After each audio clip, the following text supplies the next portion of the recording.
स्वागत है आपका। मैं हूं अनामिका पांडे, गायत्री बाबा भी साथ 10 बुलेटिन में। लेकिन इस वक्त की बड़ी खबर मैं आपको बता दूं, मेरठ से बड़ी खबर है जहां आईएसआई एजेंट गिरफ्तार किया गया है। बताया जा रहा है कि मॉस्को में तैनात था आरोपी सत्येंद्र, जिसको मेरठ से गिरफ्तार किया गया है। ये बड़ी खबर इस वक्त की आपको बता रहे हैं।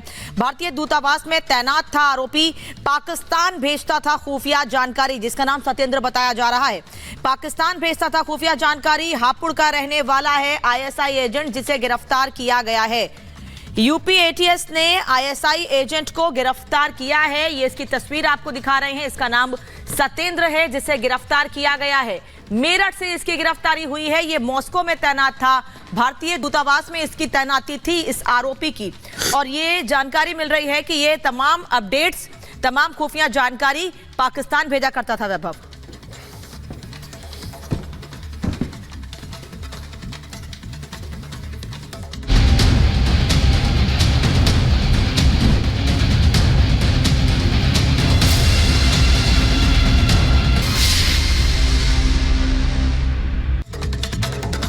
प्रवर्तन निदेशालय के सवालों के चक्रव्यूह में लगातार हेमंत सोरेन फंसते जा रहे हैं।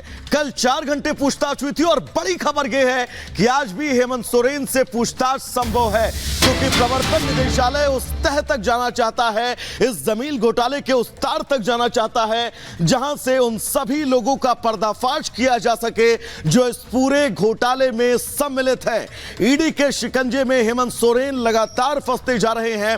कल तकरीबन 4 घंटे हेमंत सोरेन से पूछताछ हुई थी, तमाम सवाल दागे गए और हेमंत सोरेन उन सवालों के गोलमोल जवाब देते नजर आए। और ऐसे में संभव है कि आज हेमंत सोरेन से प्रवर्तन निदेशालय के अधिकारी एक बार फिर से पूछताछ कर सकते हैं। जमीन घोटाले के दलदल में लगातार हेमंत सोरेन फंसते जा रहे हैं और आज एक बार फिर से प्रवर्तन निदेशालय के तीखे सवालों का सामना होगा।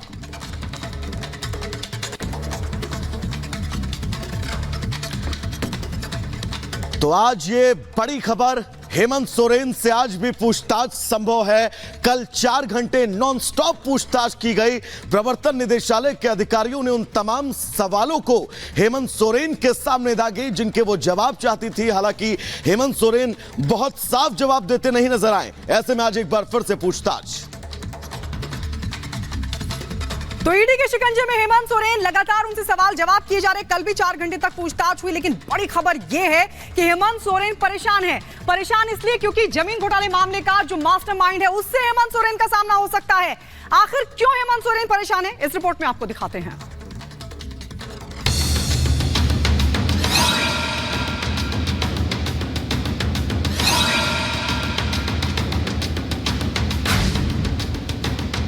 जुड़ेगी कड़ी से कड़ी, भ्रष्टाचार पर प्रहार की घड़ी।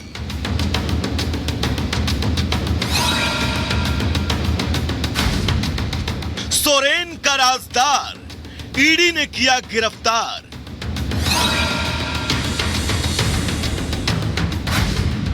सवालों के घेरे में सोरेन, भानु से होगा आमना सामना।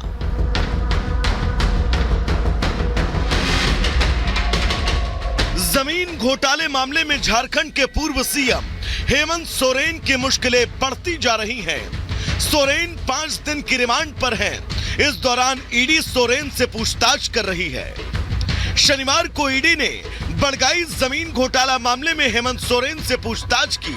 ईडी के अधिकारी दोपहर 2:30 बजे हेमंत सोरेन को लेकर रांची जोनल ऑफिस पहुंचे, जहां करीब 4 घंटे तक पूछताछ हुई।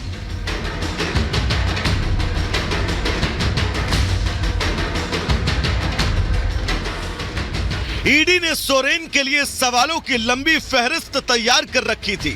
ईडी की पहले दिन की पूछताछ में बैंक ट्रांजैक्शन और दस्तावेजों को लेकर सवाल पूछे गए। कुछ सवालों को दोहराया गया, लेकिन सोरेन इन सवालों से बचते नजर आए। ईडी ने दिल्ली से बरामद 36 लाख कैश के बारे में भी सवाल किए। सूत्रों की माने तो ईडी ने जमीन घोटाले से जुड़े कई दस्तावेज सामने रखकर सवाल दागे, जिससे हेमंत सोरेन बचते नजर आए। पूर्व सीएम से पूछताछ के लिए ईडी के पास अभी 4 दिन का वक्त है। ऐसे में ईडी पूछताछ में कोई कमी नहीं छोड़ना चाहती। ऐसे में ईडी ने घोटाले के मास्टरमाइंड और तत्कालीन राजस्व उप निरीक्षक भानु प्रसाद को रिमांड पर लेने की कोशिश भी की। ईडी ने 31 जनवरी को भानु प्रसाद को इस मामले में प्रोडक्शन पर लेने के लिए पीएमएलए कोर्ट से आवेदन किया था, जिसकी अनुमति मिल चुकी है। सोमवार को ईडी भानु प्रताप को रिमांड पर लेने के लिए याचिका लगाएगी। भानु प्रताप की रिमांड मिलते ही हेमंत सोरेन पर ईडी का शिकंजा और सख्त हो जाएगा। ईडी के अधिकारी हेमंत सोरेन और भानु प्रताप को आमने सामने बैठाकर पूछताछ करेंगे। जिन सवालों से सोरेन बच रहे हैं, हो सकता है उसका जवाब भानु दे दे।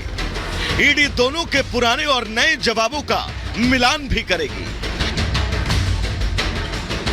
जमीन घोटाला मामले में भानु प्रताप प्रसाद इतनी अहम कड़ी क्यों है, वो भी हम आपको समझाते हैं। दरअसल भानु प्रताप के मोबाइल से सामने आया था हेमंत सोरेन का नाम। सोरेन के अवैध तरीके से जमीन अर्जित करने की जानकारी मिली थी।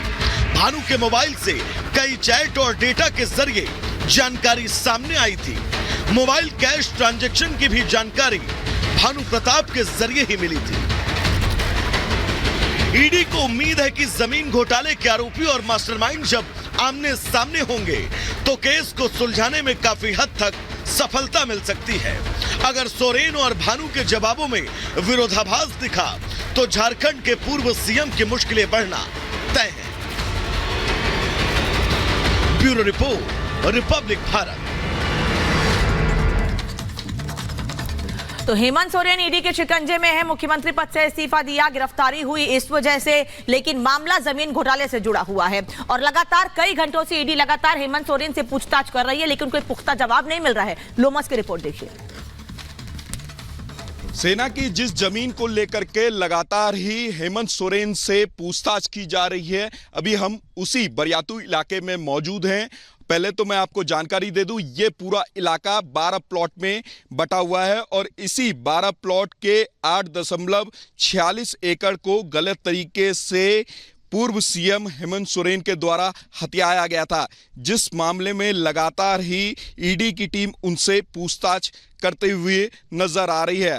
आपको ये प्लॉट पहले मेरे विजय दिखा रहे हैं कि किस तरीके से इस प्लॉट की घेराबंदी की गई है।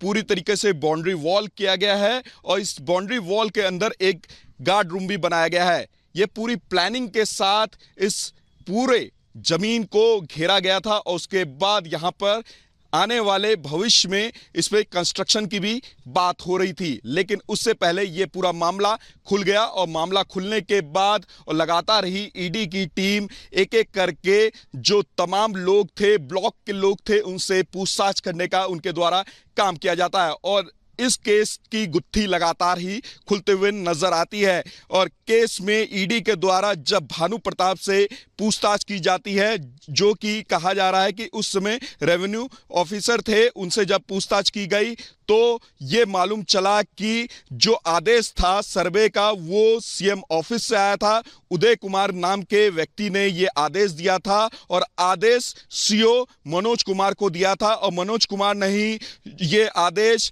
आगे बढ़ाते हुए भानु प्रताप को कहा था कि आप जा करके इसका सर्वे करें और ये भी कहा था कि ये बॉस की जमीन है। जब ईडी ने पूछा कि ये बॉस कौन है तो जो भानु प्रताप हैं उन्होंने ईडी को बताया कि बॉस सीएम को कहा जाता है। सीएम हेमंत सोरेन का नाम ही उपनाम यहां पर बॉस रखा गया है।